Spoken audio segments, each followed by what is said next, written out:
Mega వేలంలో ఫ్రాంచైజీలు ఈసారి పక్కా ప్లానింగ్తోనే బరిలోకి దిగినట్లు కనిపిస్తున్నాయి. కానీ టైటిల్ కల నెరవేర్చుకునేందుకు ఎదురు చూస్తున్న రాయల్ ఛాలెంజర్స్ బెంగళూరు మాత్రం తీవ్రంగా నిరాశపరిచింది.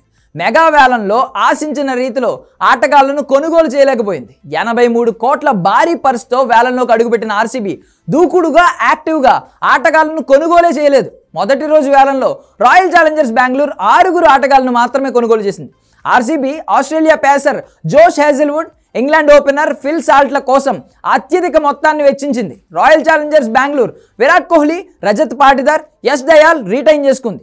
ఆర్సీబీ రీటైన్ ఆటగాళ్ల కోసం విరాట్ కోహ్లీ 21 కోట్లు, రజత్ పాటిదార్ 11 కోట్లు, యశ్ దయాల్కు 5 కోట్లు ఖర్చు చేసింది. మొత్తం 37 కోట్లతో 3 ఆటగాళ్లను మాత్రమే రీటైన్ చేసుకుంది. వేలంలో మొదటి 2 సెట్లలో టాప్ ప్లేయర్లు అందుబాటులో ఉన్న ఆర్సీబీ వారిని పట్టించుకోలేదు.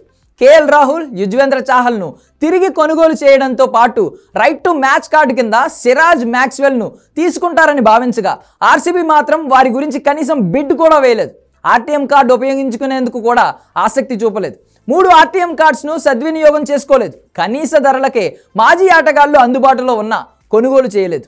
టీం మొత్తాన్ని మార్చాలనే ఉద్దేశంతో ఉన్న ఆర్సీబీ పూర్తిగా కొత్త ఆటగాళ్లను మాత్రమే తీసుకుంది. టాప్ ఆర్డర్ బ్యాటర్ కేఎల్ రాహుల్ను తీసుకోవడంలో నిర్లక్ష్యం చూపడమే కాకుండా కెప్టెన్సీ అనుభవం ఉన్న శ్రేయస్ అయ్యర్, రిషబ్ పంత్ల కోసం కూడా బిడ్ వేయలేదు. ఈ 3లో ఒకరిని తీసుకుని ఉంటే జట్టుకు అడ్వాంటేజ్ అయ్యేది.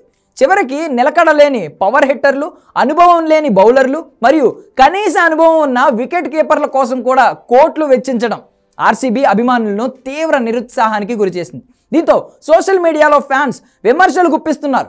కీలక ఆటగాళ్ల కోసం వేరే ఫ్రాంచైజీలు పోటీ పడుతుంటే ఆర్సీబీ యాజమాన్యం సైలెంట్గా కూర్చోవడం ఆశ్చర్యపరిచిందంటున్నారు. వేలంలో మొత్తం 19 మంది ఆటగాళ్లనే కొనుగోలు చేసిన ఆర్సీబీ జోష్ హేజల్వుడ్ కోసం అత్యధికంగా 12.5 కోట్లు ఖర్చు చేసింది. ఈ టీంతో ఆర్సీబీ టైటిల్ కల నెరవేరడం కష్టమేనంటూ పలువురు అభిప్రాయపడుతున్నారు.